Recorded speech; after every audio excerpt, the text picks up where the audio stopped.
একটা সরু জলপথ, কিন্তু তার গুরুত্ব গোটা বিশ্বের অর্থনীতির কাছে বিশাল। এই জলপথ দিয়ে প্রতিদিন বিপুল পরিমাণ তেল এবং প্রাকৃতিক গ্যাস বিশ্বের বিভিন্ন প্রান্তে পৌঁছয়। ফলে এই পথ যদি কোনো কারণে বন্ধ হয়ে যায়, তার প্রভাব শুধু মধ্যপ্রাচ্যেই আটকে থাকবে না, তার প্রভাব পড়তে পারে আন্তর্জাতিক বাজারে, জ্বালানির দামে এবং বিশ্বের বিভিন্ন দেশের অর্থনীতিতেও। গুরুত্বপূর্ণ এই জলপথটির নাম হরমুজ প্রণালী। পারস্য উপসাগরকে ওমান উপসাগর এবং আরব সাগরের সঙ্গে যুক্ত করেছে এই সরু জলপথ। শান্তিপূর্ণ সময়ে বিশ্বের মোট অপরিশোধিত তেল এবং প্রাকৃতিক গ্যাসের প্রায় 1/5 এই পথ দিয়ে যাতায়াত করে বলে বিভিন্ন আন্তর্জাতিক হিসেব থেকে জানা যায়। আর সেই হরমুজ প্রণালী নিয়েই এবার নতুন করে তৈরি হয়েছে আমেরিকা এবং ইরানের মধ্যে চাপানোতর। একদিকে ইরান চাইছে হরমুজ প্রণালী দিয়ে বাণিজ্যিক জাহাজ চলাচলের বিষয়ে তাদের কিছু শর্ত মানতে হবে। অন্যদিকে আমেরিকার পক্ষ থেকে এই জলপথে নৌবাহিনীর উপস্থিতি বাড়ানো হয়েছে বলে দাবি করা হচ্ছে। এই পরিস্থিতিতে গোটা বিশ্বের নজর এখন হরমুজের দিকে। আমেরিকা জানিয়েছে মধ্যপ্রাচ্যে তাদের 20টারও বেশি যুদ্ধজাহাজ মোতায়েন রয়েছে। আর এই জাহাজগুলোর একটা গুরুত্বপূর্ণ কাজ হলো ইরানের বিরুদ্ধে আরোপ করা নৌ অবরোধ কার্যকর করা। আমেরিকার সেন্ট্রাল কমান্ড অর্থাৎ সেন্টকম সামাজিক মাধ্যমে একটা পোস্ট করে এই তথ্য জানিয়েছে। কি পোস্ট করা হয়েছে আসুন দেখাই। তাদের দাবি 9ই আগস্ট পর্যন্ত আমেরিকার বাহিনী অন্তত 55টা বাণিজ্যিক জাহাজকে তাদের নির্ধারিত পথ থেকে সরিয়ে দিয়েছে। 2টো জাহাজকে অচল করা হয়েছে এবং আরও 2টো জাহাজে উঠে তল্লাশি চালানো হয়েছে বলে দাবি করেছে আমেরিকান কমান্ড। অর্থাৎ হরমুজ প্রণালী এবং তার আশপাশের জলপথে পরিস্থিতি যে যথেষ্ট উত্তপ্ত সেই ইঙ্গিতই পাওয়া যাচ্ছে। সেন্টকমের পোস্টে ইউএসএস রস নামে একটা আমেরিকান যুদ্ধ জাহাজের কথা উল্লেখ করা হয়েছে। ওই জাহাজের ছবি দিয়ে জানানো হয়েছে ইউএসএস রস সহ আরও 20টারও বেশি আমেরিকান যুদ্ধজাহাজ মধ্যপ্রাচ্যে বিভিন্ন সামরিক মিশনে মোতায়েন রয়েছে। এর মধ্যে রয়েছে ইরানের বিরুদ্ধে নৌ অবরোধ কার্যকর করার কাজও। তবে ইরানের অবস্থানও স্পষ্ট। তেহরান জানিয়েছে হরমুজ প্রণালী দিয়ে বাণিজ্যিক জাহাজ চলাচল স্বাভাবিক করার আগে বেশ কয়েকটা শর্ত মানতে হবে। ইরানের দাবি আমেরিকাকে তাদের বিরুদ্ধে সামরিক হুমকি বন্ধ করতে হবে, নিষেধাজ্ঞা তুলে নিতে হবে, পাশাপাশি ইরানের ক্ষয়ক্ষতির জন্য ক্ষতিপূরণ দেবার বিষয়টাও মেনে নিতে হবে। শুধু তাই নয়, ইরানের আরও দাবি রয়েছে। ইরানের শীর্ষ জাতীয় নিরাপত্তা সংস্থার সচিব মোহাম্মদ বাঘের জোলঘাদার বেশ কয়েকটা শর্তের কথা জানিয়েছেন বলেও শোনা যাচ্ছে। তার মধ্যে রয়েছে ইরানের বিরুদ্ধে ভবিষ্যতে আমেরিকার হুমকি বন্ধ করা, ইরানের বিরুদ্ধে সামরিক আগ্রাসন থামানো এবং ইরানের মিত্র হিসেবে পরিচিত লেবানন, প্যালেস্তাইন, ইয়েমেন এবং ইরাকের গোষ্ঠীগুলোর বিরুদ্ধে আগ্রাসন বন্ধ করা। এছাড়াও উপসাগরে আমেরিকার নৌ অবরোধ সরানো, ইরানের ওপর নিষেধাজ্ঞা তুলে নেওয়া এবং বিদেশে আটকে থাকা ইরানের সম্পদ বা অর্থ মুক্ত করার দাবিও রয়েছে।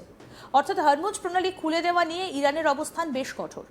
এদিকে ইরানের পক্ষ থেকে আরও একটা গুরুত্বপূর্ণ দাবি সামনে এসেছে। তেহরানের বক্তব্য, হরমুজ প্রণালী দিয়ে ভবিষ্যতে জাহাজ চলাচলের জন্য নতুন কয়েকটা রুট বা শিপিং লেন নির্ধারণের বিষয়ে ওমানের সঙ্গে একটা চুক্তি প্রায় চূড়ান্ত পর্যায়ে রয়েছে। ইরানের বিদেশমন্ত্রী আব্বাস আরাঘচির বক্তব্য উদ্ধৃত করে সংবাদ মাধ্যমে বলা হয়েছে, আমেরিকার সঙ্গে সমস্যাগুলোর সমাধান হলে এবং প্রণালী ফের বাণিজ্যিক জাহাজের জন্য খুলে দেওয়া হলে ওই নতুন জলপথ ব্যবহার করা হতে পারে। তবে এখানেও রয়েছে বড় সমস্যা। ইরান এবং আমেরিকার মধ্যে সরাসরি কোনো আলোচনা হচ্ছে না বলে জানিয়েছেন আরাঘচি। তার দাবি, জুন মাসে হওয়া একটা অন্তর্বর্তী চুক্তি আমেরিকা লঙ্ঘন না করা পর্যন্ত তেহরান সরাসরি আলোচনায় বসবে না, তবে যোগাযোগ পুরোপুরি বন্ধ নেই। দুই দেশের মধ্যে মধ্যস্থতাকারীদের মাধ্যমে বার্তা আদান প্রদান চলছে বলে ইরানের পক্ষ থেকে জানানো হয়েছে। অর্থাৎ একদিকে সরাসরি আলোচনা নেই, অন্যদিকে পরোক্ষ যোগাযোগ চলছে। আর এই পরিস্থিতিতেই আমেরিকান প্রেসিডেন্ট ডোনাল্ড ট্রাম্পের মন্তব্য নতুন করে আলোচনার জন্ম দিয়েছে। এক সাক্ষাৎকারে ট্রাম্প বলেন, ইরানের সঙ্গে আমেরিকা খুব সীমিতভাবে বা একেবারে নিচু স্বরে আলোচনা করছে। তার বক্তব্যের সারমর্ম ছিল, আমেরিকা ইরানের পরিস্থিতি পর্যবেক্ষণ করছে এবং দেশটার অর্থনৈতিক সমস্যার দিকেও নজর রাখছে।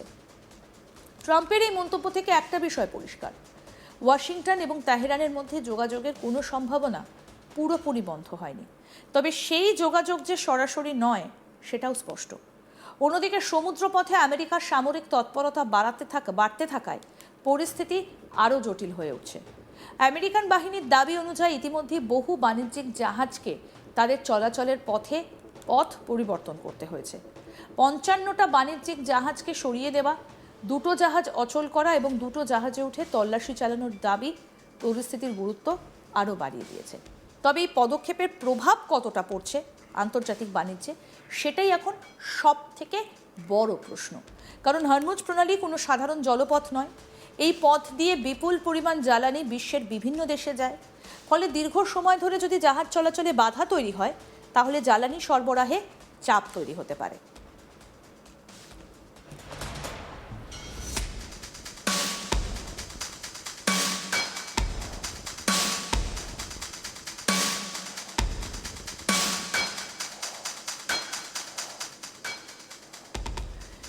আর এর প্রভাব পড়বে সরাসরি আন্তর্জাতিক বাজারে। তেলের দাম বাড়লে পরিবহন থেকে শুরু করে শিল্পক্ষেত্র সব জায়গাতেই তার প্রভাব পড়তে পারে।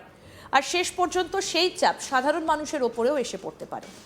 এই কারণেই হরমুজ প্রণালীকে ঘিরে তৈরি হওয়া উত্তেজনা শুধু ইরান এবং আমেরিকার দ্বিপাক্ষিক সমস্যা নয়, এর সঙ্গে জড়িয়ে রয়েছে বিশ্বের বহু দেশের অর্থনৈতিক স্বার্থ। এখন প্রশ্ন হলো, এই অচলাবস্থা কাটবে কিভাবে?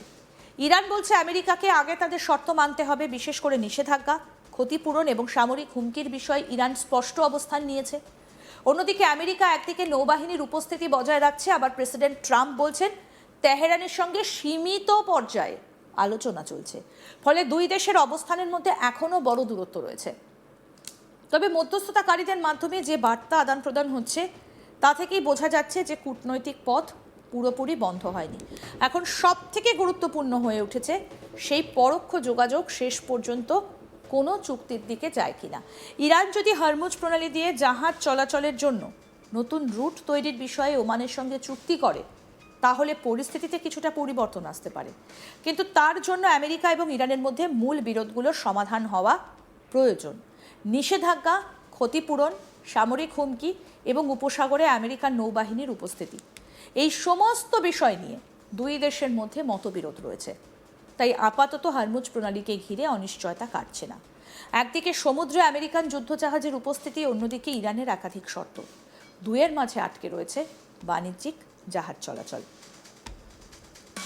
সুতরাং সব মিলিয়ে মধ্যপ্রাচ্যের এই সংকট এখন শুধু সামরিক বা রাজনৈতিক বিষয় নয়, এর সঙ্গে সরাসরি যুক্ত হয়ে যাচ্ছে বিশ্ব জ্বালানি বাজার এবং আন্তর্জাতিক বাণিজ্য। সেই 12 বা 13ই আগস্টের মতো কোনো নির্দিষ্ট তারিখ নয়, বরং আগামী কয়েক দিন ও কয়েক সপ্তাহে পরিস্থিতি কোন দিকে যায়, সেটাই এখন গুরুত্বপূর্ণ।